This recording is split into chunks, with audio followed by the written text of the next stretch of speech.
À 8h moins le quart sur Europe 1, l'interview vérité. Thomas, vous recevez ce matin le secrétaire général de la CFDT, Laurent Berger. La CFDT, syndicat réformiste, reste à savoir jusqu'où et à quelles conditions. Bonjour Laurent Berger. Bonjour. Alors vous êtes déjà d'accord avec Emmanuel Macron sur un point, il n'aura droit à aucun état de grâce, vous le lui avez même écrit. Ça veut dire que sur la ligne de départ, la CFDT n'est pas un allié objectif du nouveau président ?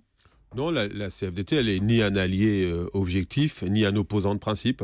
La CFDT, elle regardera en fonction des sujets, est-ce que c'est intéressant en fonction de ce qu'on souhaite, nous, pour les salariés et pour la société.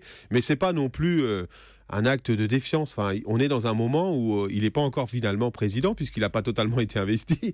Et déjà, il faudrait être dans l'opposition dure ou alors dans une forme d'empathie. Moi, je suis ni l'un ni l'autre. Je suis simplement respectueux des votes des citoyens. En quelque sorte. Oui, en position d'attente. Alors évidemment, le marqueur syndical et social de ces derniers mois, c'est la loi travail, Laurent Berger. Vous l'aviez soutenu sur le fond, même si vous dénonciez sur la forme le manque de concertation et le recours au 49.3.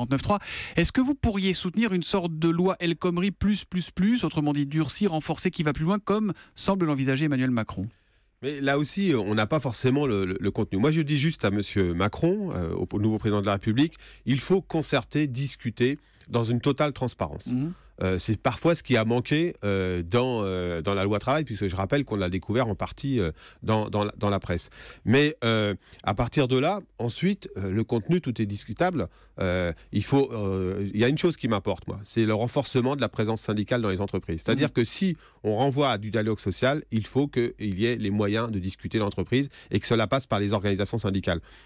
Ensuite, on voit passer tout un tas de propositions. Il y en a certaines avec lesquelles on peut être en accord, notamment sur le renforcement du dialogue social. Et puis d'autres, comme par exemple les indemnités prud'homales. Oui, il veut plafonner les indemnités prud'homales en cas de licenciement sans cause réelle et sérieuse. Moi, j'attends maintenant le lancement. On devrait être reçu la semaine prochaine. Là-dessus, pardon, parce que ça figurait dans la première mouture de la loi El Khomri. Oui, nous sommes battus pour la faire retirer. Ouais. Et vous êtes assoupli sur le sujet ou pas du tout ?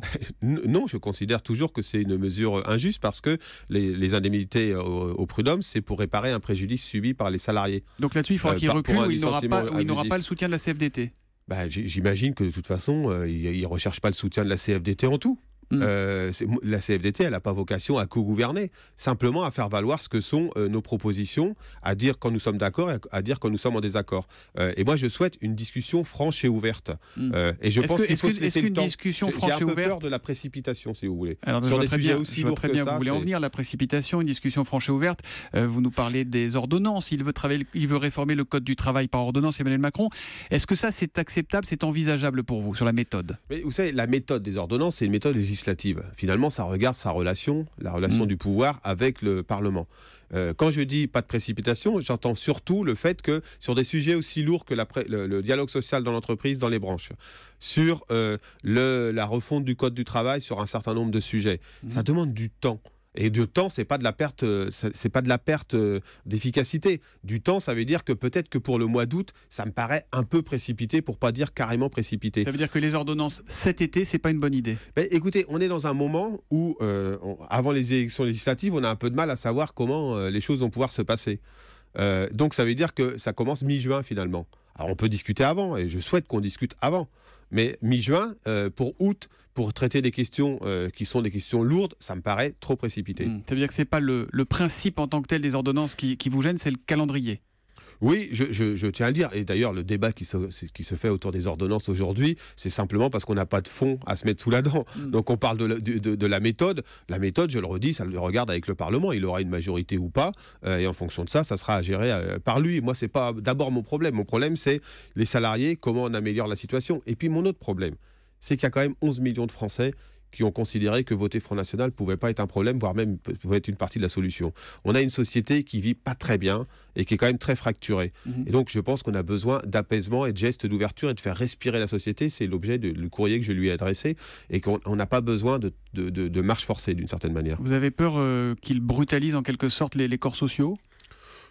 J'ai pas peur à l'égard du président de la République. J'ai peur qu'on recommence des sortes de crispations dont on a le secret en France, où tout le monde se met sur la figure sans qu'on traite vraiment des questions de fond, c'est-à-dire comment on règle la question du chômage, comment on fait un aménagement du territoire qui permette de mettre fin à ce sentiment d'abandon qui est celui vécu par trop de citoyens, et comment on réduit les inégalités et la pauvreté. Et si cet objectif-là est poursuivi par tout le monde, discutons avant de commencer à sortir les couteaux. Vous le connaissez déjà, Emmanuel Macron, il a été ministre de l'économie. Est-ce que vous pensez qu'il cherche à évincer ou tout au moins à contourner les partenaires sociaux? Je pense notamment à cette mesure qui consiste à vouloir étatiser l'UNEDIC, qui est aujourd'hui gérée par vous, par les partenaires sociaux.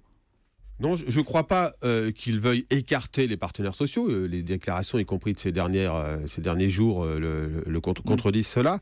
Par contre... Quand il va chez Whirlpool, il commence par aller voir les partenaires sociaux, en l'occurrence. Oui, et c'est une bonne chose. Et ensuite, il va voir les salariés avec courage, et c'est une bonne chose aussi.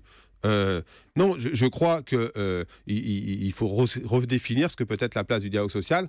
Quant à l'assurance chômage, que j'entends aujourd'hui, il dit on peut passer, il veut plus passer à une nationalisation. Il dit entre le paritarisme et la nationalisation, il y a peut-être une troisième voie qui est le tripartisme, c'est-à-dire une articulation entre la responsabilité de l'État et celle des partenaires sociaux dans la gestion de l'UNEDIC, mais surtout dans la définition des règles qui concernent les chômeurs et les entreprises. Ça, on peut discuter de ça. Ça pourrait vous aller. Mais moi, je veux discuter sur le fond avant d'être... Vous savez, en ce moment, trop d'acteurs vont être en train de se dire, voilà, je suis pour ou je suis contre.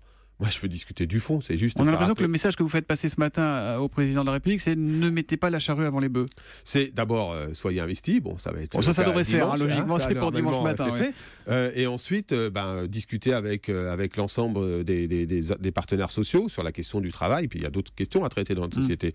Regardez ce que vous voulez faire, et regardons le champ du possible pour qu'on ne soit pas dans des périodes de crispation, de braquage des uns et des autres, qui seraient sur le reculoir, mais qu'on essaye d'avancer ensemble. Une de celles qui vous a précédé, Nicole Notat, à la CFDT, pourrait faire son entrée au gouvernement, dit-on. Est-ce que ça pourrait être une bonne ministre du Travail, Nicole Notat?